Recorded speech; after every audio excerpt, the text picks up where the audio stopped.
dipilih juga ya pastinya.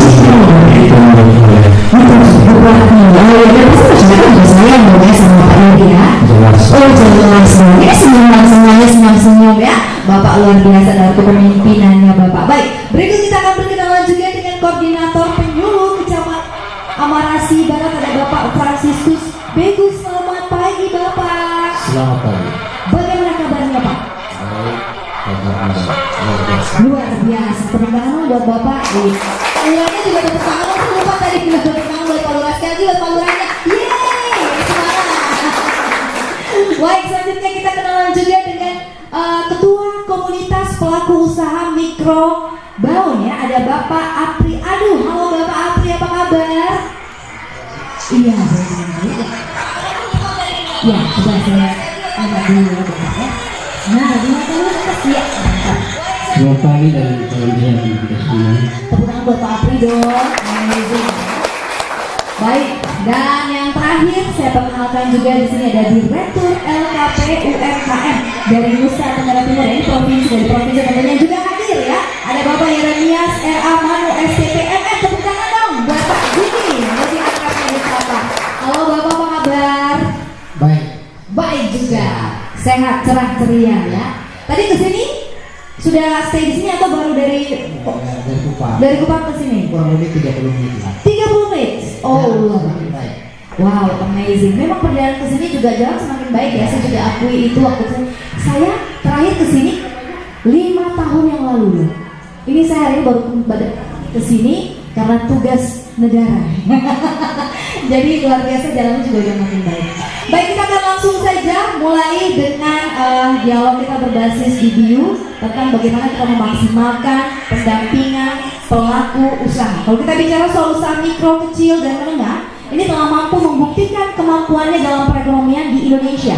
Karena hal ini juga bisa dilihat dari besarnya penyerapan tenaga kerja serta adanya penyumbangan produk domestik bruto PDB nasional. Dan selama ini tersedia juga program yang ditawarkan oleh pemerintah, tentunya dengan tujuan untuk membantu penciptaan UMKM yang baru. Tapi sayangnya masih saja ada kendala yang dihadapi, terutama di desa. Nah, untuk mengakses program-program yang dipersiapkan oleh pemerintah, solusi apa sih yang dapat diambil agar pendampingan usaha ini bisa maksimal? Kita akan berbincangkan pagi hari ini dan saya akan langsung saja yang pertama kepada Bapak Apri dulu, selaku Ketua KPU MK ya, Komunitas Pelaku Usaha Mikro di Baun. Bapak Apri, untuk kita bisa mengenali masalah yang dihadapi oleh para pelaku usaha kalau didaftarkan gitu, apa saja sih persoalan yang biasa dihadapi untuk menjalankan usaha ini? Bapak Apri, silakan. Baik, terima kasih. Hari ini kita bersyukur karena kita diberikan satu tema yang sangat biasa. Dengan tema ini dapat membantu persoalan yang kita hadapi saat ini. Jadi setelah kita cakapkan sendiri, komunitas ini mencoba untuk terus menggali permasalahan yang ada di masyarakat. Sebenarnya ada beberapa hal yang kita temui, tapi persoalan yang pertama yang kita temui itu adalah masyarakat ini kurang mengakses informasi.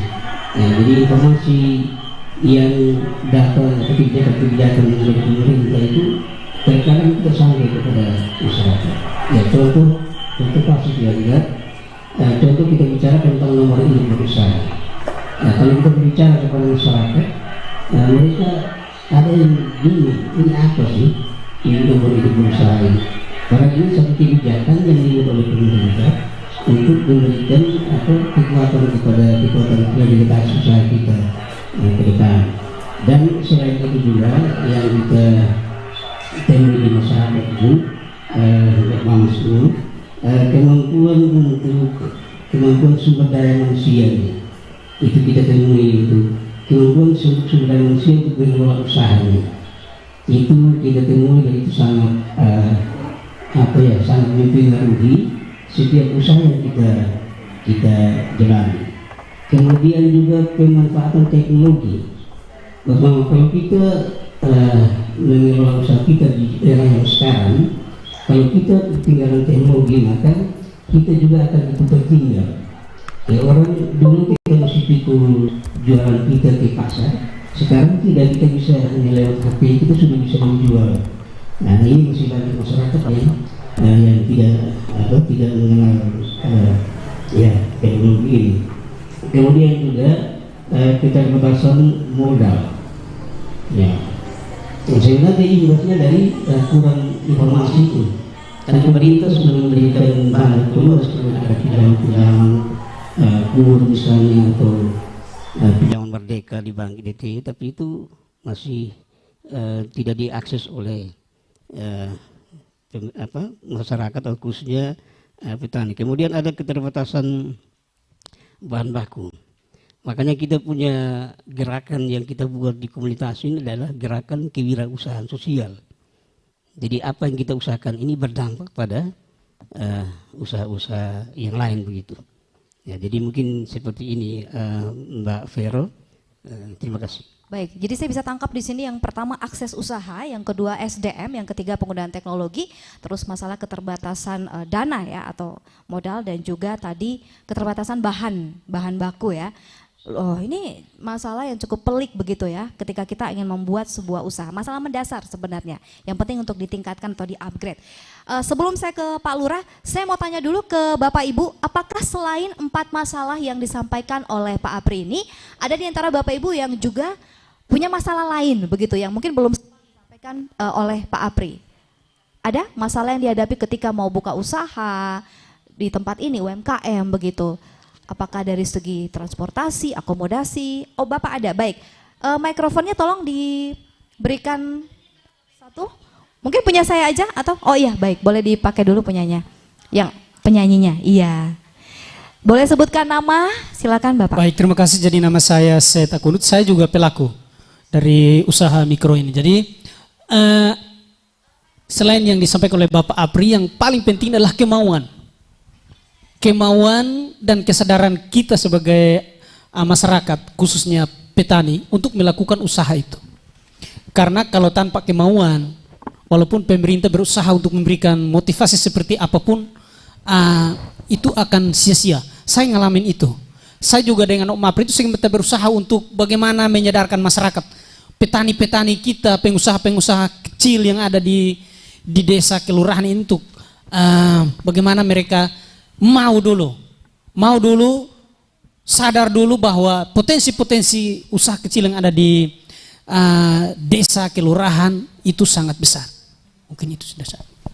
Baik, jadi berikutnya adalah kemauan ya. Nah, biasa kan kemauan muncul kalau ada yang men-trigger gitu ya, atau ada yang memancing, mengumpan sesuatu, baru muncullah kemauan. Nah, ibaratnya kan diumpan dulu nih, baru muncullah keinginannya. Kayak kita nih kalau melihat sesuatu kan kita, wah ini kalau seperti ini bagus saya juga mau, kan biasa kayak gitu. Nah, Pak Lurah gimana nih dari 4 kendala tadi, penggunaan teknologi, SDM, masalah dana, keterbatasan informasi juga nih, kemudian kemauan nih. Kalau Pak Lurah sendiri menampung dari masyarakat banyak ini begitu, kendala-kendala yang dialami ini seperti apa yang mendasar?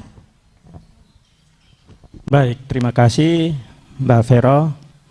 Jadi untuk menampung berbagai kendala yang dihadapi oleh pelaku usaha, itu kita menghimbau untuk selalu berkoordinasi dengan Ketua KPUMK Kecamatan Amarasi Barat, ini bukan Kecamatan Amarasi Barat, Ketua KPUMK Kupang dalam hal ini, ketuanya itu Bapak Apri, kebetulan tempatnya ada di Kelurahan Tiunbaun, sehingga kami sebagai pemerintah kelurahan sering selalu menghimbau dalam setiap pertemuan atau dalam rapat, kita selalu menghimbau untuk warga masyarakat yang sudah membentuk kelompok-kelompok usaha untuk selalu berkoordinasi dengan Ketua KPUMK Kupang, sehingga kendala-kendala yang mereka hadapi itu ada jalan keluar.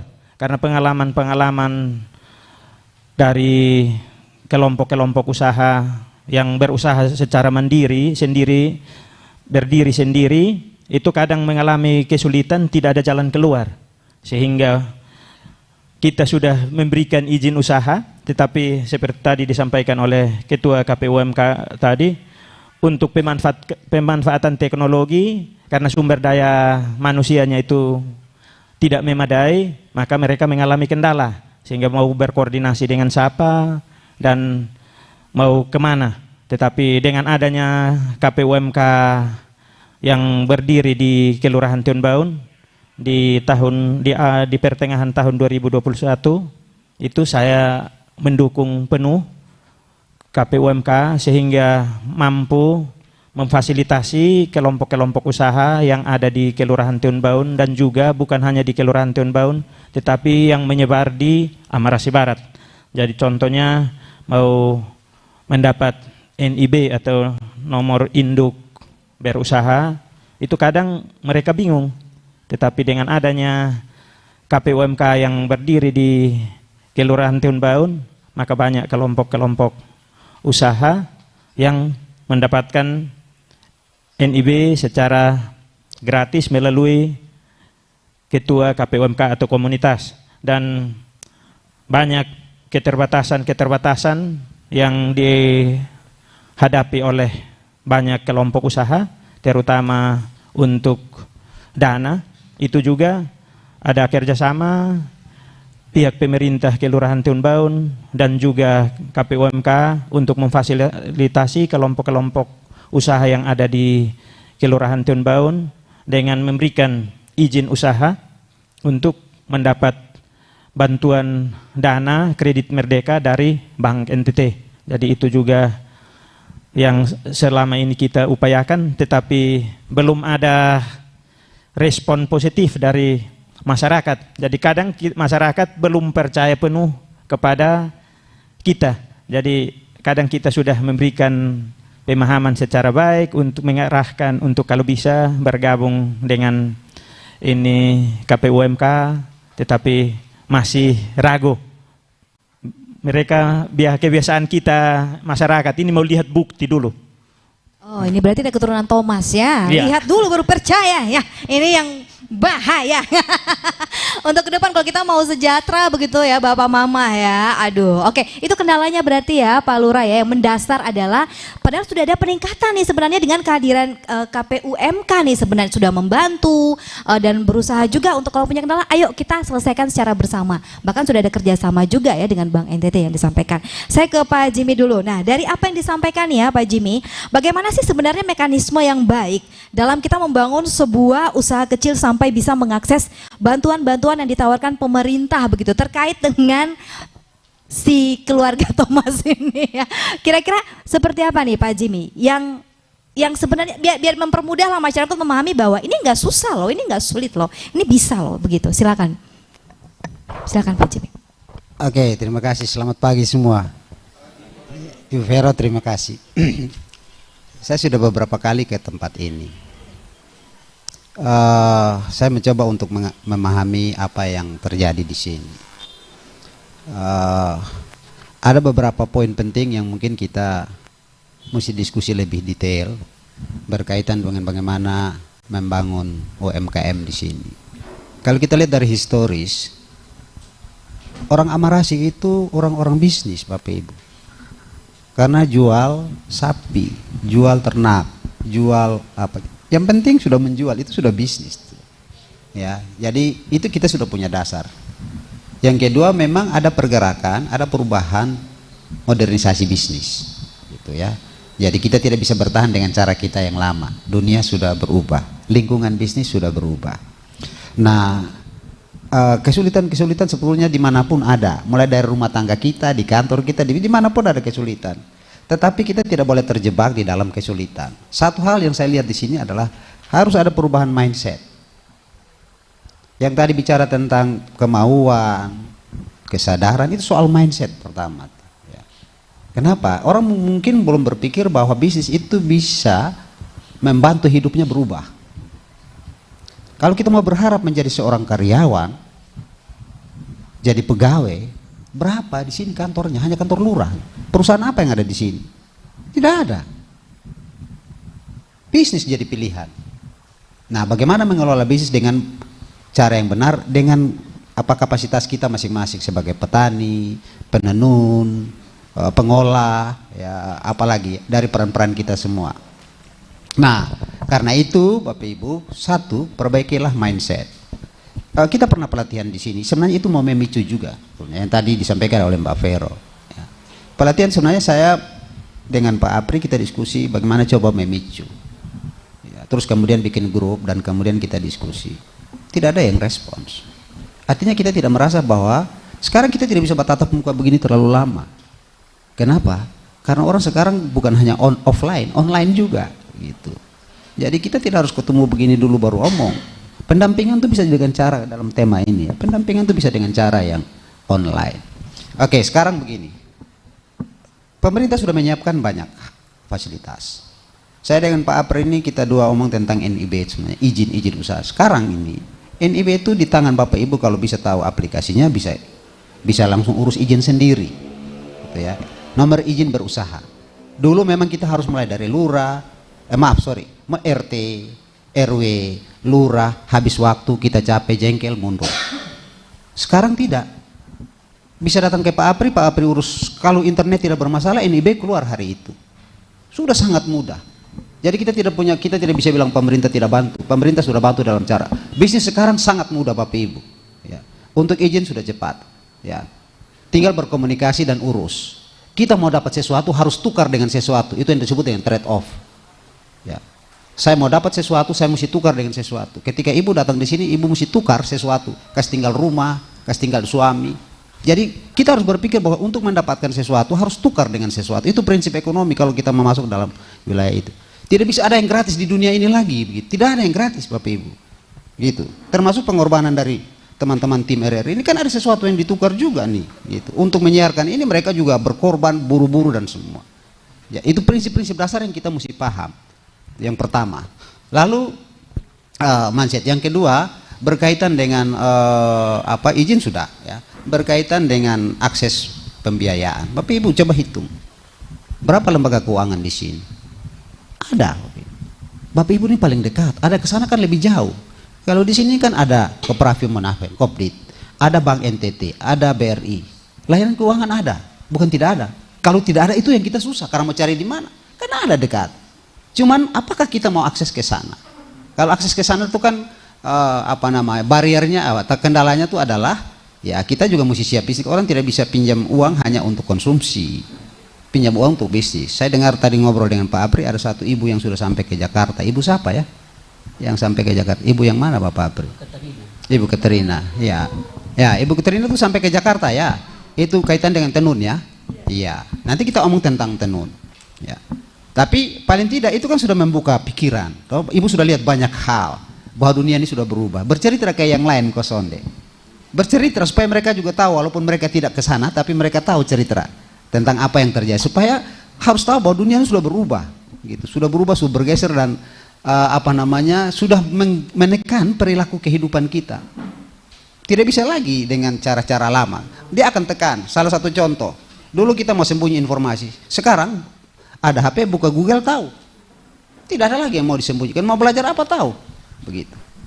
Jadi itu sebetulnya. Jadi kalau unsur akses keuangan saya kira sekarang tuh bagaimana, kita pernah kegiatan di sini, Pak Direktur Bank NTT itu datang sangat terbuka, ya, untuk membantu ya Merdeka dan seterusnya, itu produk mereka banyak ya. Tapi apakah bisnis kita itu siap?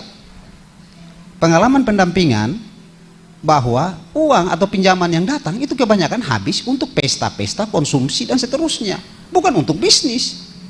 Setelah mau pengembalian, cari uang di mana? Mulai bingung. Itu kendalanya, dan itu pengalaman kami Bapak Ibu gitu. Jadi uang, pinjaman, pembiayaan dari layanan keuangan itu harus masuk ke bisnis, kemudian dia berputar sehingga dia bisa membiayai kembali pinjaman. Tapi kalau dia urus acara adat, acara keluarga, pesta dan mewah-mewah, tidak akan kembali, tidak akan gitu. Ini saya harus ngomong agak keras karena model pendampingan yang kita lakukan itu kita ketemu salah satu dalam kaitan dengan pembiayaan itu Ibu. Belum lagi layanan keuangan informal yang masuk ke kita harian itu, yang kita pinjam habis kemudian dong kejar tiap pagi-pagi datang. Ya itu mama kalau suka ketawa tuh berarti ada terjadi di sini dan di banyak tempat. Iya serius, ini serius, saya serius. Dan kalau begitu terus kita tidak akan berubah. Mau penyiaran apapun, mau banting tulang apapun, kita tidak akan berubah. Begitu. Kalau sudah rubah mindset, lihat arah ke depan kita ini mau apa sebetulnya. Jadi ada selain mindset, pembiayaan tadi, satu yang berikut. Memang seperti Mama tenun ikat di sini ya, ada, saya dengar tuh ada sanggar. Saya suka ngobrol. Ada sanggar Mama ya, ada sanggar. Sekarang bahan baku dari mana?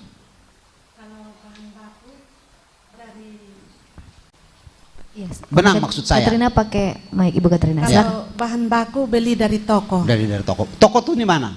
Toko di Kupang. Di Kupang. Uang keluar ke tidak sampai di sana. Uang keluar ke tidak sampai di sana.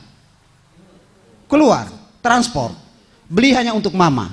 Kalau contoh misalnya Mama jalan dan beli untuk 3 sanggar, biayanya 1. Kalau 1 orang pergi Kupang datang hanya untuk dia, kalau beli 3 orang, 4 orang, itulah sebetulnya kita ada dalam komunitas sebetulnya. Jadi biayanya sedikit, biayanya kecil, kita ini biayanya tinggi. Ibu, kalau sudah biaya tinggi, biaya itu kan apa? Uang keluar kan? Kalau uang keluar tidak masuk lagi gimana? Nah, bagaimana nanti sanggar atau mungkin melalui itu kawan-kawan mulai berpikir tentang apa yang disebut dengan, kalau bahasanya itu tuh apa? Rantai pasok lah begitu. Siapa yang memasok benang supaya penenun seperti Mama yang punya sanggar dan lain itu tidak pikir lagi benang. Dia tahu saja bahwa benang itu ada di Pak Apri Puruma, ada di Ibu Puruma, begitu kira-kira. Supaya dia tidak pikir sampai di Kupang, kapan sampai di Kupang, pi pulang ini 1 jam lebih, hampir 2 jam. Belum uang transport, belum capek di sana siang, uang makan dan seterusnya. Sudah hilang berapa banyak? Coba hitung. Dan itu yang tidak pernah kita hitung. Ya, kalau titip baik, ada keluarga pergi titip. Kalau datang dia beli salah lagi, kita repot lagi. Itu soalnya banyak. Nah, itu yang kita mesti apa? Jadi soal pasar, setelah tenun mau jual kemana? Siapa yang tahu bahwa mau menenun dan produknya di mana? Etalasenya di mana? Sama kayak kita buka toko tuh di depan tuh, siapa tahu? Kalau misalnya orang butuh, berarti mesti ada link, mesti ada kerjasama dengan outlet-outlet yang ada di Kupang atau sanggar yang ada. Itu mesti dibangun memang. Kita fasilitasi. Tapi yang paling penting adalah bagaimana keberlanjutan. Kenapa? Kita punya tenun 1 habis kita tidur. Orang butuh 3 kita bingung. Karena benang di mana? Benang su habis. Uang di mana? Uang su pakai belanja yang lain. Itu repot kita. Itu sulitnya Bapak Ibu. Jadi bagaimana berlanjut juga. Kita pesan 5, pesan 7, pesan 10. Apalagi Ibu Gubernur sekarang ini kan serius dengan tenun ikat NTT. Amaras itu terbagus loh. Amaras itu bagus loh. Cuma ya sebatas di kita. Kita jangan berpikir menenun tuh di sini pakai, tidak bisa. Dunia yang pakai. Begitu. Karena sekarang kan tidak terlalu sulit. Saya lihat Ibu Vera mulai agak gelisah. Saya kembalikan ke Ibu Vera. Ya. Bukan begitu, Bapak. Tapi tepuk tangan dulu dong untuk apa yang disampaikan oleh beliau. Bukan, ini karena kebetulan saya butuh air maksudnya. Ini kode saya buat teman-teman saya nih. Itu maksudnya air gitu maksudnya. Soalnya cuma 4 yang disiapkan di atas meja. Kakak Fongki tolong ya. Ya baik. Ya, menarik sekali apa yang disampaikan oleh Pak Jimmy. Serius, saya tadi menyaksikan dan saya wow, luar biasa. Berarti sudah banyak ternyata yang dilakukan oleh pemerintah juga dan juga dari pihak kelurahan juga sudah memberikan kesempatan bagi Bapak Ibu dan ini kesempatan emas yang sangat sayang kalau disia-siakan. Ibu Catherine nanti saya minta testimoninya sebentar ya untuk menyampaikan. Tapi sebentar, belum sekarang. Karena saya mau lanjut dulu ke Bapak Frans ya. Soalnya Bapak Set mau menyanyi habis ini. Baik, Bapak Frans ini kalau sebagai koordinator penyuluh Kecamatan Amarasi Barat ya. Ini peran Bapak sebagai penyuluh. Sebenarnya kondisi apa yang biasanya dihadapi sih para petani dan juga pelaku usaha yang menurut Bapak Frans ini perlu dibantu nih supaya mengarah ke perilaku agribisnis dan bukan hanya sekedar bertani untuk konsumsi semata. Silakan Bapak Frans. Selamat pagi. Mbak Vero, ya ini apa yang disampaikan oleh bersaudara tadi memang itu banyak persoalan-persoalan yang kita alami di khususnya dunia pertanian. Khusus dunia pertanian beberapa bulan belum setahun ya ini komunitas terbentuk ini ketika nuansanya juga mengambil bagian prospek pertanian maka saya sedikitnya sangat bergembira ya saya sangat bergembira karena kemitraan kita sudah mulai berjalan, sudah mulai bertumbuh. Karena memang persoalan-persoalan yang selama ini kita alami di dalam pengembangan dunia agribisnis ini memang yang disampaikan oleh Om Syed tentang kemauan ini memang masih punya keraguan ya. Jadi yang disampaikan itu memang masih punya keraguan, terutama tentang tingkat persatuan dan kesatuan di dalam mengembangkan usaha. Karena kami lebih fokus pada kelompok tani. Jadi kemarin ketika komunitas bertumbuh, kami mendampingi komunitas ini di dalam pengembangan organisasi.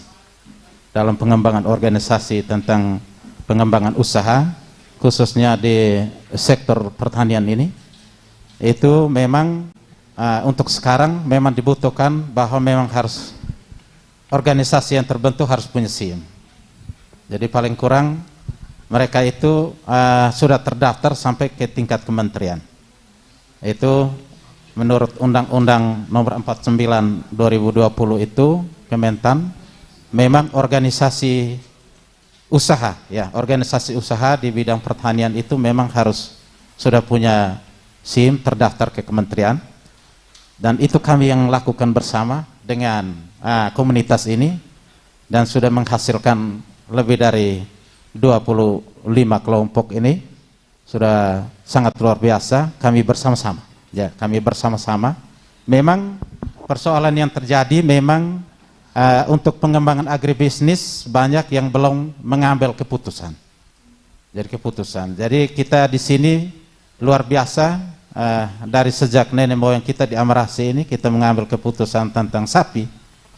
Tetapi dalam perjalanan akibat pergerakannya berjalan sendiri-sendiri, maka juga banyak juga pengusaha sapi itu juga semakin hari semakin redup. Tetapi dengan pengembangan komunitas ini, harapan saya bahwa segala persoalan menyangkut permodalan SDM kita akan bersama-sama. Ya, kita akan bersama-sama untuk menjalankan kegiatan pengembangan usaha ini untuk kehidupan ekonomi petani. Memang kalau soal permodalan ini sebenarnya bagi saya tidak menjadi sulit, tetapi memang kami sedikit kurang meyakini karena seringkali kita mengatakan ya, tetapi di dalam perjalanan selalu tidak komitmen ya, tidak komitmen. Jadi kalau dari pertanian kita coba berusaha dengan pengembangan permodalan dari Gapoktan, tetapi juga mengalami kendala sampai dengan saat ini juga pengembaliannya sangat susah ya, sangat susah. Teman-teman dari perkoperasian, dari perbankan sudah bersama-sama dengan kita, tetapi kendalanya itu seringkali tidak komitmen. Kalau Amarasi Barat ini kalau berkomitmen, saya kira mungkin lebih hebat dari kecamatan lain, karena dukungan potensi sumber daya alam itu sangat luar biasa. Karena dalam perjuangan kami di pertanian di Amarasi Barat ini sudah mendapat sebuah hasil bersama-sama dengan komunitas, dengan kemitraan untuk mendukung hal-hal yang sangat dibutuhkan oleh petani. Jadi kemarin itu kita bekerja sama dengan kemitraan dari pemerintah, khususnya dari pusat. Kemarin dari komunitas, dari kelompok komunitas ini sudah sedikit mendapatkan tambahan bantuan untuk menghidupkan terusaha agribisnis tentang pengembangan hortikultura. Ya, untuk hortikultura memang sumber daya alam airnya punya, tetapi bagaimana air itu sampai ke lokasi itu yang sangat sulit. Tetapi syukur bahwa kemarin ada 4 kelompok sudah mendapat bantuan tentang pompa air ini. Jadi mudah-mudahan bimbingan kami tentang pengembangan hortikultura itu sudah bisa berjalan dengan baik, sehingga pengembangan komunitas ini dalam gerak langkah ke depan paling kurang sudah bisa lebih maju. Jadi memang tadi banyak kendala yang terjadi. Jadi tapi yang saya lihat pertama, mengapa tidak berjalan mulus itu karena komitmennya tidak berjalan baik. Jadi komitmen berusaha, ini juga dialami oleh semua pemodal, ya, koperasi, ya, itu seringkali memang dalam gambaran awal pengajuan tentang proposal itu luar biasa, tetapi dalam proses perjalanan komitmen tidak berjalan, maka memang hidup enggan mati tak mau lah, ya, memang pas hidup enggan mati tak mau.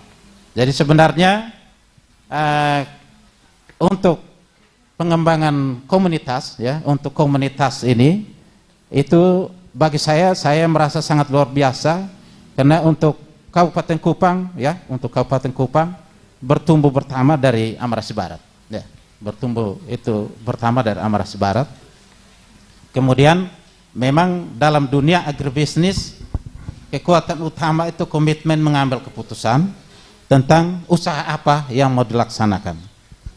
Karena kendala bagi kita petani di Amarasi Barat ini, dia masih menginginkan semua, ya, dia masih menginginkan dari ternak sapi bahkan sampai dengan ayam yang kecil, dia mau memiliki semua, tetapi tidak membangun komitmen bahwa kira-kira pemahaman tentang mengembangkan bisnis itu paling kurang harus mengambil keputusan, ya, komoditi unggulan yang kira-kira sesuai dengan pasar seperti apa.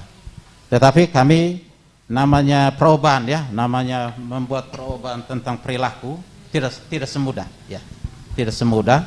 Tetapi apapun persoalan, kami tetap berjuang, berusaha, ya, dengan komunitas yang bertumbuh hampir masuk setahun ini, kami sudah rasa terbantu bahwa dengan kekurangan ketenagaan penyuluh kita di lapangan, maka komunitas ini sudah menjadi bagian dari penyuluh swadaya untuk pemerintah. Terima kasih. Baik, tepuk tangan buat Bapak Frans dong, ya. Berarti Pak Frans saat ini memang untuk penyuluh sendiri sudah melakukan pendampingan dan juga mengedukasi masyarakat untuk bukan hanya bertani untuk konsumsi semata, ya, tapi sudah ada tadi hortikultural yang mulai diperkenalkan dan bagaimana cara, itu mudah loh Bapak Ibu sebenarnya. Tidak sesulit kita bertani di ladang, ya, walaupun memang Bapak Ibu punya juga ladang untuk bertani tidak masalah. Tapi ayo kita mencoba sesuatu yang baru, yang mudah dan bermanfaat dan menghasilkan, itu yang paling utama, bukan hanya buat kita mengkonsumsi keluarga, tapi juga mendatangkan cuan. Siapa yang tahu apa itu cuan? Duit, Bapak Ibu, ya, untuk mensejahterakan kita masyarakat di sini. Baik, sebelum kita lanjutkan ke sesi kedua, kita akan dengarkan dulu sebuah lagu yang akan dinyanyikan oleh Bapak Seth Akunut. Ini salah satu lagu yang menarik sekali yang berjudul Kuan Amarasi. Berikan tepuk tangan dong buat Bapak Seth. Kita dengarkan, ini dia lagunya. Silakan.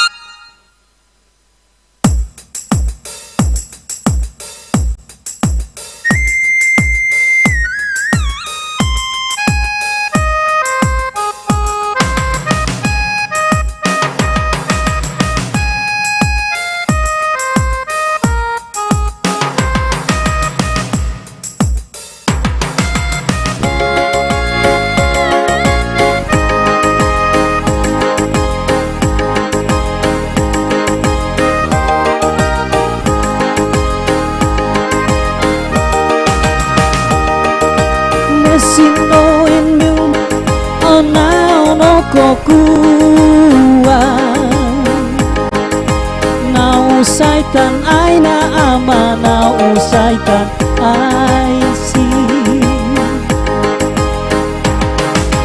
ainan ba engkau kasemnikan main hokua nama tiar bare maan sauki di aku ora aro Raro au biar Manasinan mabe ansau kika ubefa Tok maum nau an si mau aina no kau ama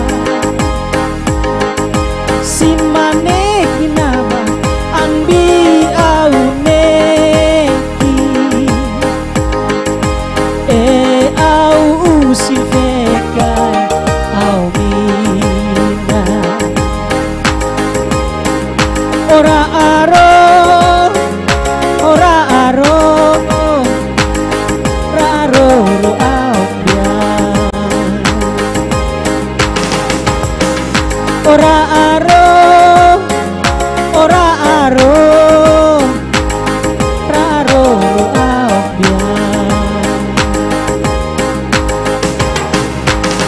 Ikuan ikuana marasi kasamikan numeo kuan aina aman pau bikuan sin pau pipikuan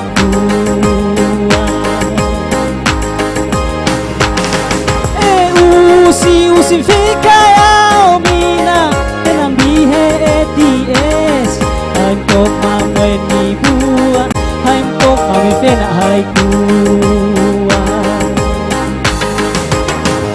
ora aro, ora aro, raro ro aopian.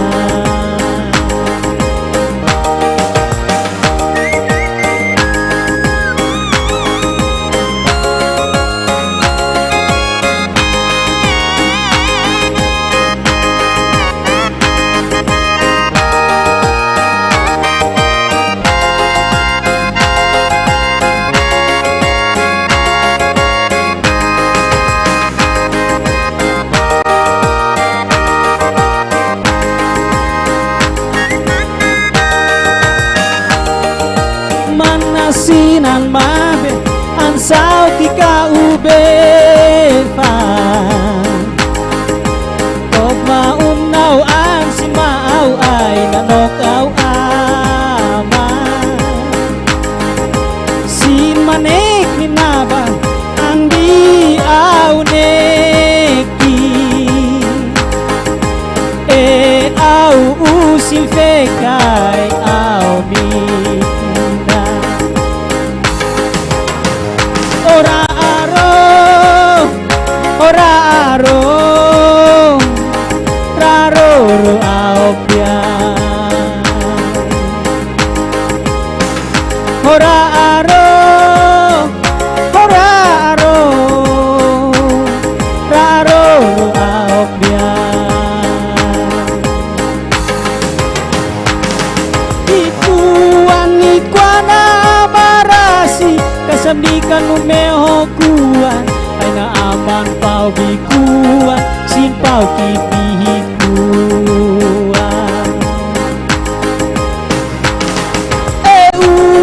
usi fika yao mina henan bihe eties haim tok mamwen ni bua haim tok mami fena haikuan ora aro, ora aro, raro ro aopian. Ora aro, ora aro, raro ro aopian.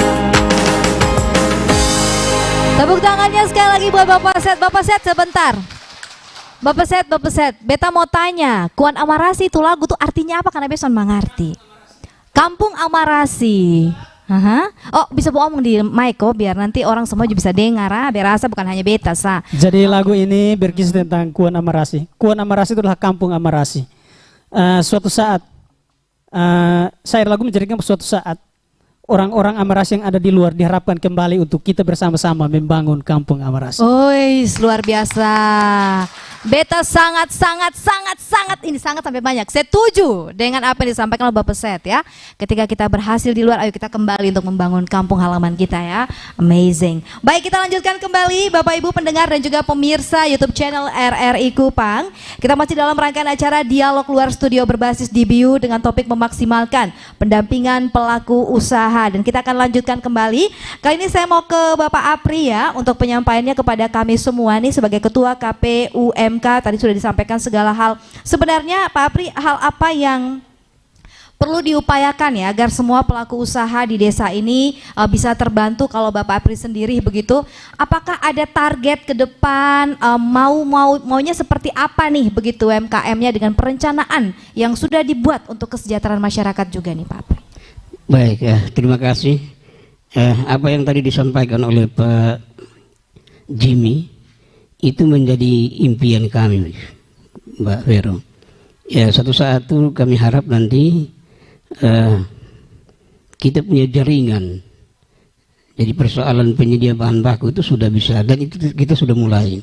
Saya produksi VCO, saya beli kelapa di anggota komunitas, dan ini kita mulai bangun sehingga ke depan ini kita tidak akan mengalami kesulitan. Pemasaran juga tidak. Ya, jadi anggota komunitas piara babi, ya beli pakannya di saya. Saya kalau ada anggota yang usaha si babi, beli babi jadi anggota komunitas. Itu yang kita punya mimpi besar.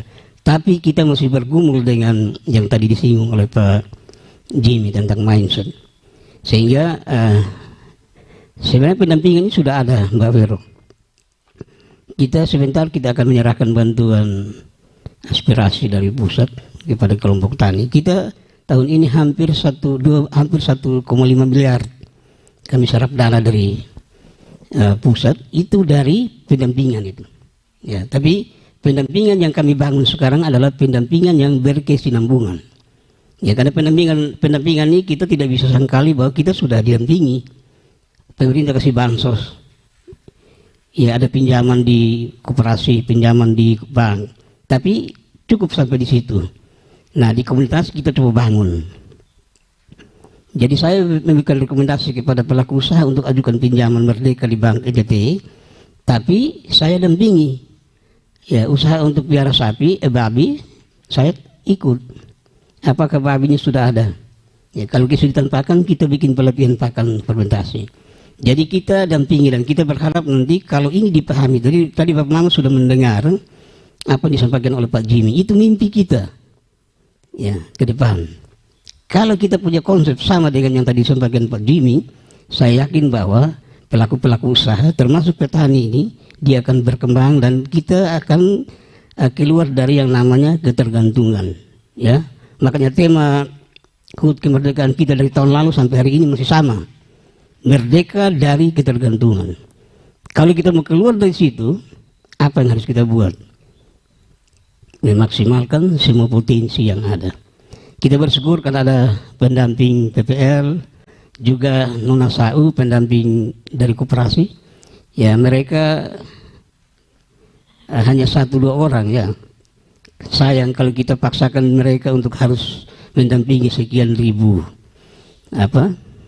pelaku-pelaku usaha. Dan yang berikut dalam kaitan dengan legalitas usaha, ya kita terus bangun itu. Ya. Kita sudah memfasilitasi sekitar 730 pelaku usaha yang punya nomor induk berusaha. Kemudian ada satu PT persorangan yang kita sudah fasilitasi. Ya. Hanya kami tidak stop di situ. Kami terus melakukan bimbingan teknis, pelatihan-pelatihan. Ya. Kalau kita monitoring ke petani, kami tidak bertemu di rumah. Saya bilang kalau bertemu dengan para petani, kita ketemu di kebun. Supaya jangan ada dusta di antara kita begitu. Betul ya? Kalau kita bicara petani, kita harus di kebun. Jadi ini kita sudah buat banyak hal, tapi kita masih kendala di situ.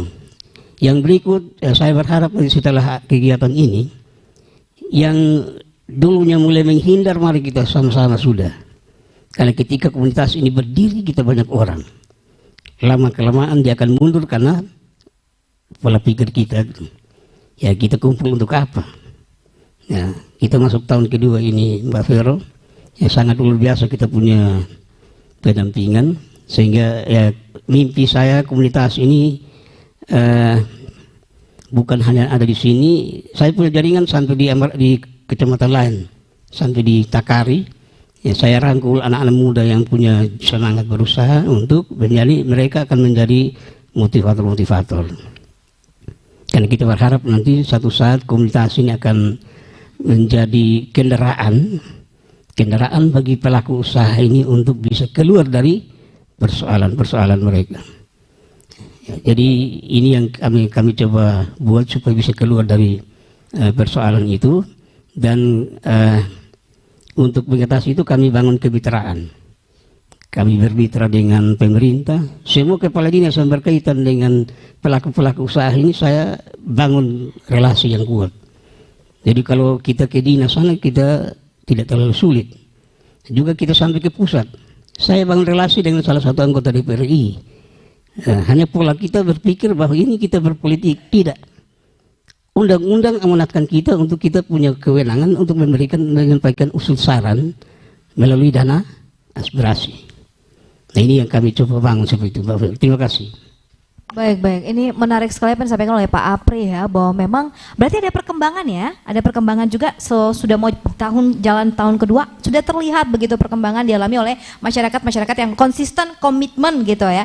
Tapi menarik juga karena awalnya komunitas ini banyak, tapi sekarang mulai menurun, mulai menarik diri. Nah ini yang udah menarik diri, Pak Apri minta lagi pada kesempatan ini, ayo kita kembali lagi ke komunitas, ayo kita kembali lagi ubah mindset atau pola pikir kita. Sebelum saya lanjutkan, kita akan buka ruang interaktif dulu ya, bagi Bapak Ibu yang ingin menyampaikan pertanyaan terkait dengan topik kita pada pagi hari ini, boleh ke Pak Jimmy-nya dari Provinsi, boleh ke Pak Fransnya sebagai penyuluh, atau ke Pak Apri, atau langsung ke Pak Lurah juga boleh Pak Yeri ya. Silakan, yang ingin bertanya boleh acungkan tangannya, boleh diangkat tangannya menanyakan. Baik, sudah ada di sini.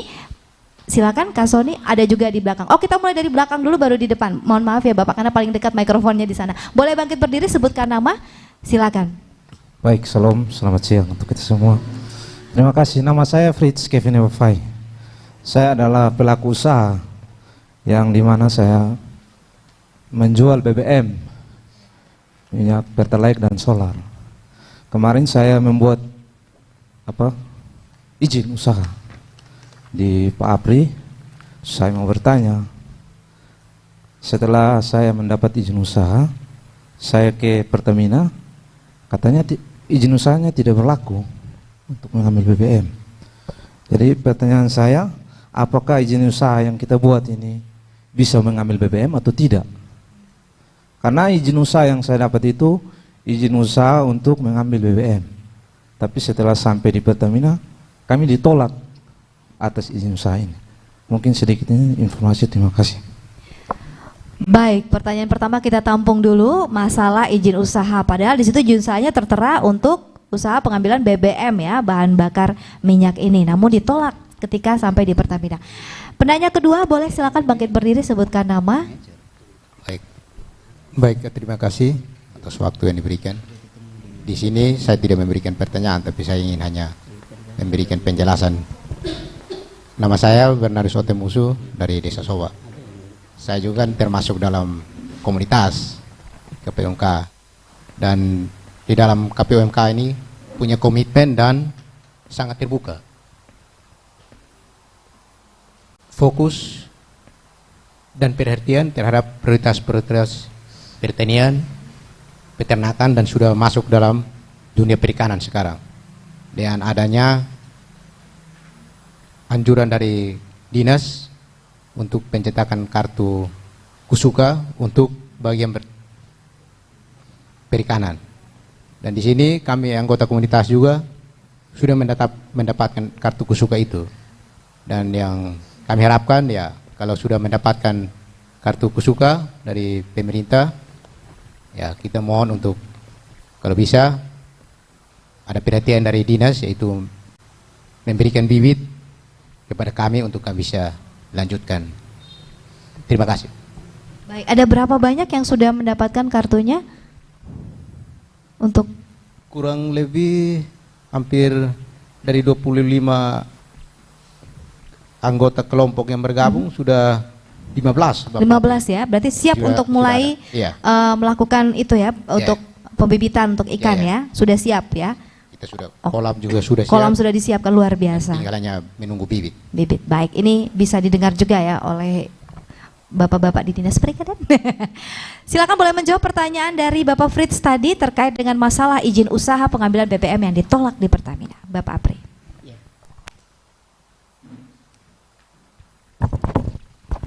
Baik, terima kasih. Ya kalau ditolak, karena kalau di Pertamina yang lain diterima itu mungkin saya tidak bisa jangkau ke sana ya, karena ada beberapa pelaku usaha yang ke Pertamina itu diterima, bahkan diambil aslinya. Jadi saya bilang kalau ambil aslinya nanti datang saya print ulang lagi supaya simpan lagi, karena kita print di sekretariat begitu. Sementara yang lain mungkin nanti kita coba lihat kembali, karena aplikasinya itu ada di upgrade ya. Jadi kita coba lihat kembali, mungkin kita sekarang sudah berbasis risiko. Ya, OSS itu berbasis risiko. Jadi saya tidak tahu prosesnya tahun 2021 atau 2022. Kalau 2021 kita akan revisi dia, tinggal bawa dan kita coba rubah. Barangkali itu saya. Terima kasih. Iya, bagaimana terjawab ya Pak Fritz ya, nanti dibawa dulu ke Pak Apri biar dilihat dulu. Kemudian kalau ada upgrade-nya untuk pembaruan surat izinnya bisa dilakukan untuk nanti kemudian bisa digunakan kembali. Semoga bisa diterima ya di Pertamina. Ada beberapa yang seperti itu. Ya, saya buka lagi berikutnya, silakan. Ya, ada Bapak di sebelah sana, silakan mikrofonnya boleh tolong diberikan ke Bapak. Ya, jangan lupa menyebutkan nama dan pertanyaan ditujukan kepada siapa ya Bapak ya. Silakan boleh berdiri. Terima kasih. Jadi Bapak boleh berdiri Pak, biar nanti keluar di Trans TV Pak. Ya. Makasih Silakan, atas izin.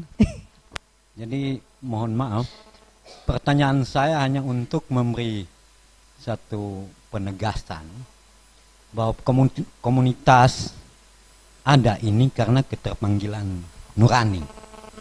Kita nyalakan dulu mikrofonnya dengan baik. Artinya pernyataan saya bahwa komunitas ini ada atas keterpanggilan nurani.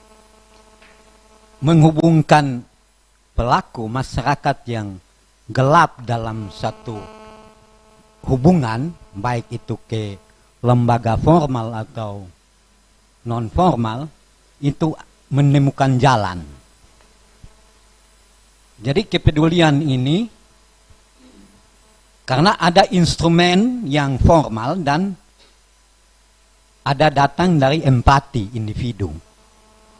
Maka ini menghimpun empati individu dalam memberikan jalan keluar bagi permasalahan yang ditemui oleh individu atau kelompok-kelompok yang merasa masih belum mendapat perhatian, bukan karena diabaikan, tapi karena hubungan dan tanggung jawab pengemban amanah pelayanan ini masih terbatas.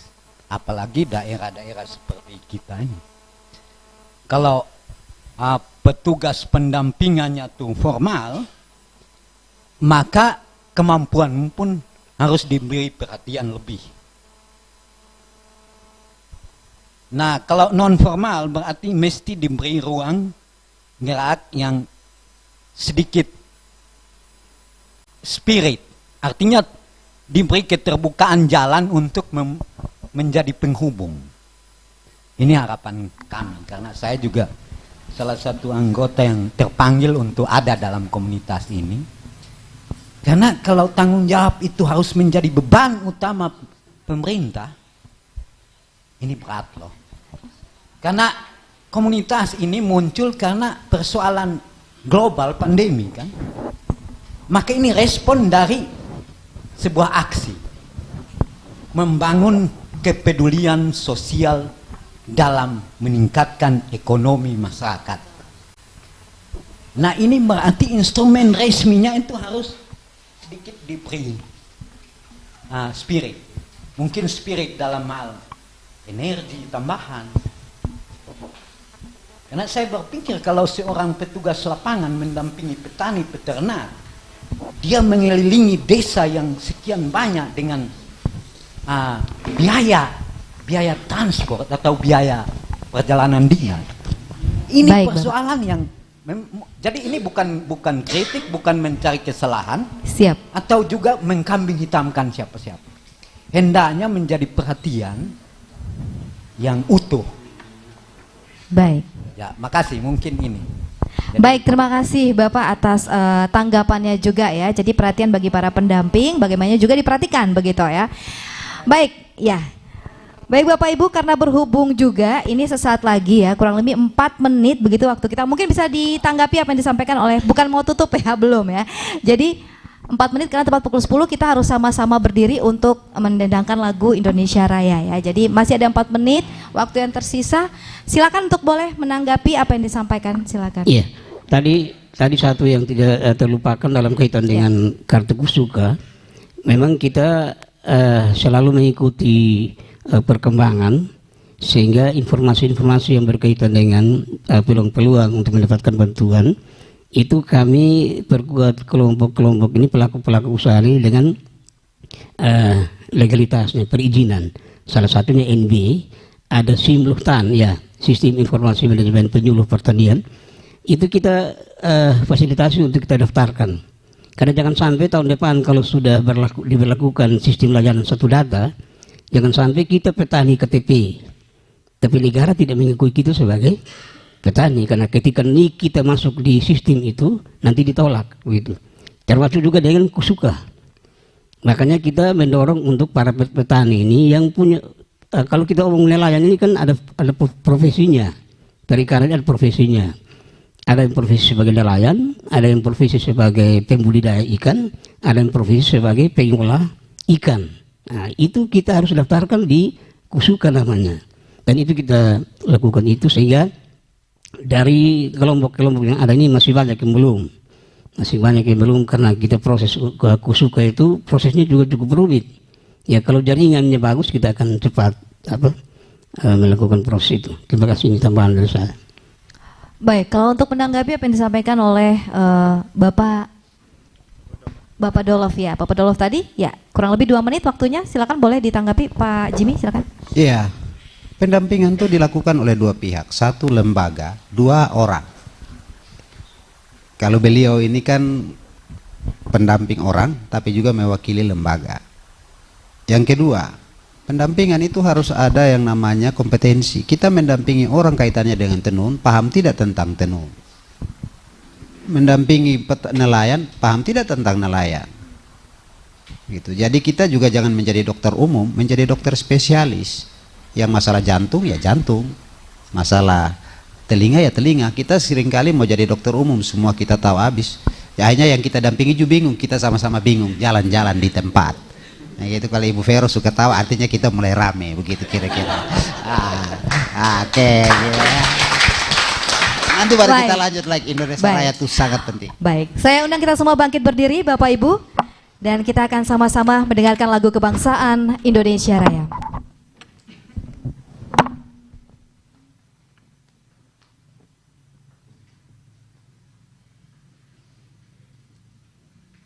Salam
Ya, baik. Dan kita masih dalam rangkaian acara Dialog Luar Studio berbasis DBU dengan topik memaksimalkan pendampingan pelaku usaha. Dan kita sudah mendengarkan tadi penyampaian dari Bapak Mama semua. Dan sebelum kita masuk ke sesi terakhir ya, saya mau mendengarkan testimoni dari Ibu Catherine ya, terkait dengan selama ini bergabung dengan komunitas, bahkan sampai berangkat ke Jakarta ya.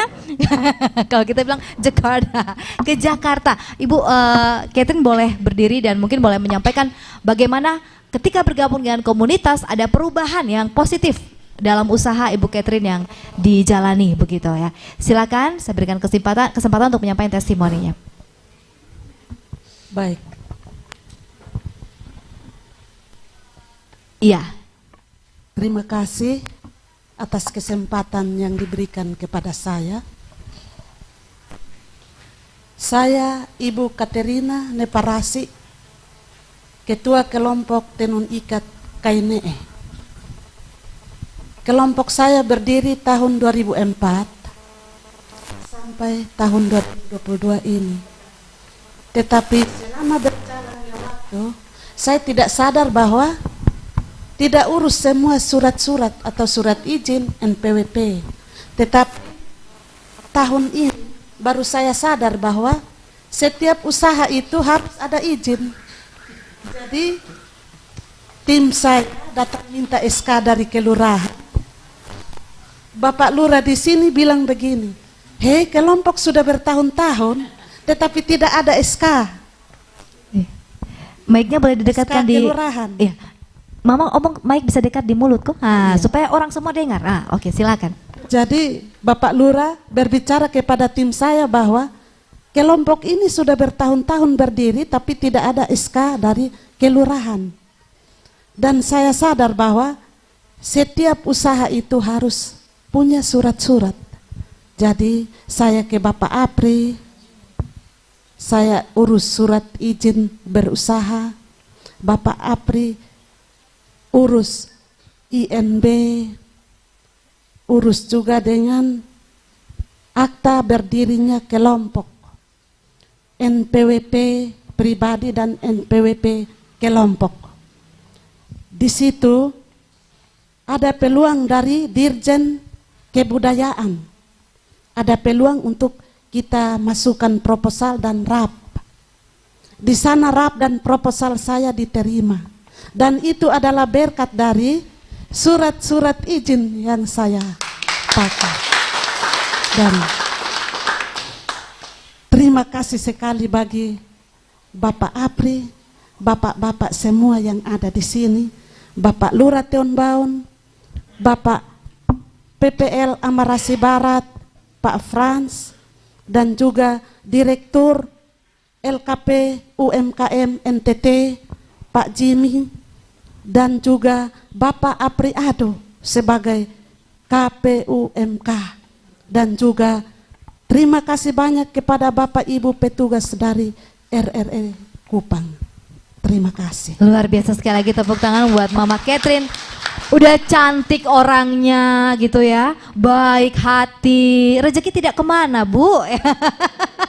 Hanya itu ya, baru sadar ya ternyata perlu ada surat. Nah ini penting kan, dan belum terlambat untuk sadar ya, walaupun dari 2004 namun Ibu sudah mengambil inisiatif dan dibantu juga oleh Bapak Apri dan teman-teman dari komunitas, akhirnya memiliki surat izin usaha. Penting kita untuk pertama miliki dulu surat izin usaha biar kita bisa mendapatkan bantuan-bantuan dari pemerintah itu dengan cara yang lebih mudah, dan itu akhirnya kita kembangkan. Nah ini kembali lagi ke bagaimana pola pikir dan mindset kita. Tidak terasa kita sudah sampai di sesi ketiga, sesi terakhir ya pada kesempatan ini, dan tentunya di kesempatan terakhir saya akan memberikan kesempatan juga kepada masing-masing narasumber saya untuk boleh menyampaikan harapannya ke depan sesuaikan dengan topik, dengan bagaimana memaksimalkan ya pendampingan bagi pelaku usaha ini biar di desa sini juga semuanya masyarakatnya sejahtera ya. Setelah kita terbebas dari pandemi yang sekarang sudah mulai melandai, kita kembali bangkit ya dengan semangat UMKM yang luar biasa untuk mensejahterakan bukan hanya kita tapi juga semua masyarakat yang ada. Saya berikan kesempatan kepada Pak Lurah yang pertama untuk penyampaiannya. Silakan. Baik, terima kasih kepada Ibu Vero yang memberikan kesempatan kepada saya untuk menyampaikan harapan-harapan saya menyangkut pendampingan untuk pelaku UMKM ke depan. Jadi harapan saya semua komunitas pelaku usaha yang sudah mendapat SK baik dari desa ataupun kelurahan dan juga dari komunitas, harapan saya segera kembali bergabung dengan komunitas sehingga mari kita sama-sama membangun negeri kita dengan usaha-usaha yang telah kita rencanakan bahkan kita konsepkan. Dan yang berikut, harapan saya untuk pelaku usaha atau kelompok-kelompok yang sudah mendapatkan SK, apabila di kemudian hari mendapat bantuan baik melalui KPUMK, fasilitas yang difasilitasi oleh KPUMK, manfaatkan bantuan-bantuan yang ada secara maksimal dan baik, bahkan tepat sasaran. Karena ini pengalaman-pengalaman yang tadi sudah disampaikan oleh Ketua Kelompok Tenun Ikat KNE, itu banyak kelompok-kelompok usaha yang tidak ber-SK, sudah mendapat bantuan tetapi tidak ber-SK, sehingga mengalami kendala untuk mendaftarkan diri di KPUMK. Jadi harapan saya banyak yang sudah terbentuk, banyak yang sudah memiliki SK, bergabunglah kembali dengan KPUMK. Dan karena pengalaman yang tidak bergabung dengan KPUMK dan tidak ada pendampingan, kami saat ini menerima surat pemberitahuan dari dinas-dinas yang memberikan bantuan kepada kelompok-kelompok usaha yang tidak pernah didampingi. Itu baik